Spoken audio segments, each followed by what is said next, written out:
Was it the voice? Was it the fire burning in me? All of the noise turned into choirs of harmony. Left me with the pieces of forever that you broke. But since you left me alone. আসসালামু আলাইকুম, হাসান ব্লগসের আরো একটা very much special ভিডিওতে আপনাদেরকে আমন্ত্রণ জানাচ্ছি।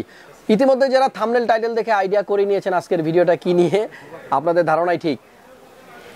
Z690 UDAX DDR4 এর 12th জেনের motherboard. বন্ধুরা, আমরা অনেকদিন যাবত ওয়েট করতেছিলাম যে কবে ইন্টেলের 12th জেনের প্রসেসর মাদারবোর্ড অ্যাভেলেবল হবে মার্কেটে।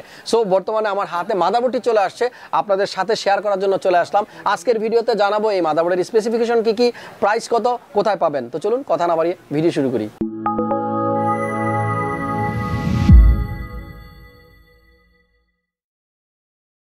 তো ফ্রেন্ডস, ইন্ট্রোর পর ফিরে আসলাম। এবার আপনাদেরকে একটু আনবক্স করে দেখাবো Z690 UDAX মাদারবোর্ডে কি থাকতেছে। প্রথমে একটা কথা বলবো, আমাদের এই মাদারবোর্ডের শুরুতে কিন্তু আপনারা দেখতে পাচ্ছেন এখানে DDR4 লেখা। এটার কারণটা হচ্ছে এই সেম মাদারবোর্ড কিন্তু DDR5 ভার্সনও আসবে। সো যেহেতু DDR5 এর র্যামটা এখন মার্কেটে অ্যাভেলেবল নেই, আপাতত DDR4 র্যাম আছে, এই জন্য কিন্তু DDR4 ভার্সনের মাদারবোর্ডটা আমাদের কাছে আসছে। সো আমরা একটু আনবক্স করবো এই মাদারবোর্ডটা। অনেকেই কিন্তু ওয়েট করতেছিলেন এই মাদারবোর্ডটার জন্য, কারণ আমরা 12 জেন দিয়ে অনেকে পিসি বিল করবো, এই জন্য কিন্তু পিসি বানাচ্ছি না। ফাইনালি কিন্তু চলেই আসছে 12th জেনারেশনের মাদারবোর্ড, আর সেটা কিন্তু করে দেখালো গিগাবাইট। সো যেহেতু গিগাবাইট প্রথমবারের মতো 12 জেনের কোনো মাদারবোর্ড আমাদের কাছে আনলো, সেজন্য আরও একবার থ্যাঙ্কস গিগাবাইটকে। আর আমি মাদারবোর্ডের বক্সটা অলরেডি খুলে ফেলছি, বোর্ডটা আমার হাতে আছে। আমরা বোর্ডটা পরে খুলবো, আগে দেখবো বোর্ড ছাড়া বক্সের মধ্যে আর কি কন্টেন্ট আছে। অ্যাজ ইউজুয়াল বেশ কিছু জিনিসপত্র দেখতে পাচ্ছি ভিতরে। প্রথমেই যেটা আমার চোখে পড়ছে সেটা হলো চমৎকার একটা অ্যান্টেনা। আর এটা হলো, যেহেতু এই মাদারবোর্ডে ওয়াইফাই আছে বিল্ট ইন, সেহেতু একটা চমৎকার অ্যান্টেনা দেখতে পাচ্ছি। বাট এটা একটু ডিফারেন্ট, হোয়াইট কালারের। যারা হোয়াইট বিল্ড করবেন, পিসিটা হোয়াইট থাকবে, তাদের সাথে কিন্তু এটা বেশ মানাবে। যাই হোক, এরপরে কিছু স্ক্রু দেখা যাচ্ছে যেগুলো M.2 লাগানোর জন্য। আর এরপরে একটা 1 পেয়ার সাটা কেবল, 2টা সাটা ডাটা কেবল আছে এবং একটা ম্যানুয়াল আছে। যাই হোক, আমরা এদিকে যাচ্ছি না, আমরা মাদারবোর্ডটা নিয়ে একটু কথা বলি। বন্ধুরা, প্রথমে বক্সটার দিকে যদি আমরা ভালোভাবে তাকাই, দেখেন এখানে কিন্তু লেখা আছে PCIe 5, তার মানে হচ্ছে PCIe 5 অপশন কিন্তু থাকবে এই মাদারবোর্ডে।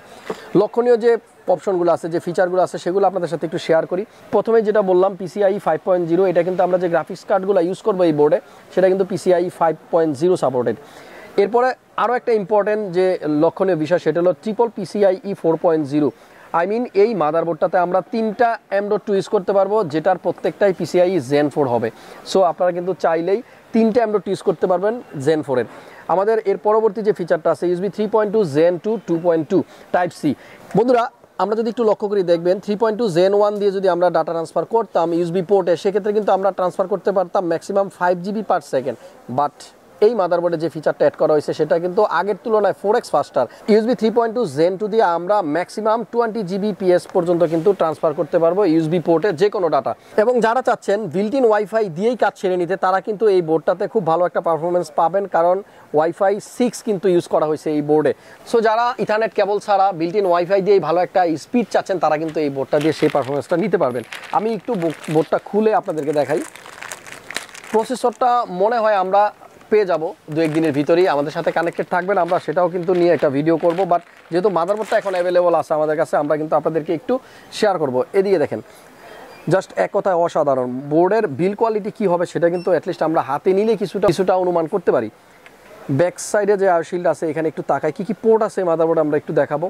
বন্ধুরা, এই মাদারবোর্ডে বেশ কিছু USB পোর্ট আছে যেগুলো লক্ষণীয়। দেখেন 1 2 3 4 5 6 7 8 9 10, 10টা USB পোর্ট আছে। আর কত লাগবে? একটা বোর্ডে 10টা USB পোর্ট ইজ এনাফ। এবং এখানে আপনারা যে USB টাইপ সি পোর্টের কথা বলতেছিলাম, থান্ডারবোল্ট, সেই পোর্টটা কিন্তু এখানে আছে। ডিসপ্লে আউট করার জন্য আমরা 2টা পোর্ট পাবো, একটা HDMI এবং একটা ডিসপ্লে।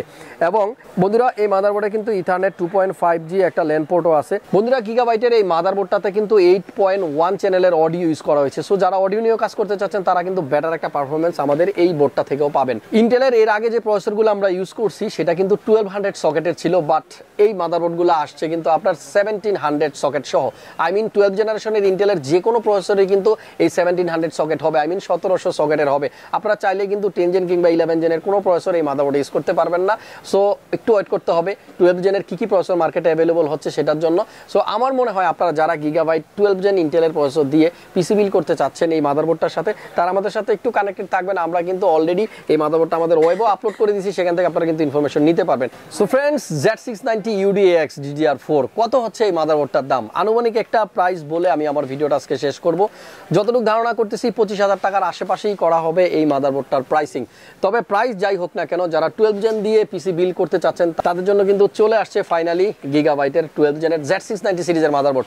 তো দেখা হচ্ছে পরবর্তী ভিডিওতে। সবাই আমাদের সাথেই থাকবেন, সাপোর্ট দিবেন, চেষ্টা করবো সবসময় এরকম নতুন নতুন ভিডিও আপনাদের জন্য নিয়ে আসতে। সবাই ভালো থাকুন, সুস্থ থাকুন, আল্লাহ হাফেজ।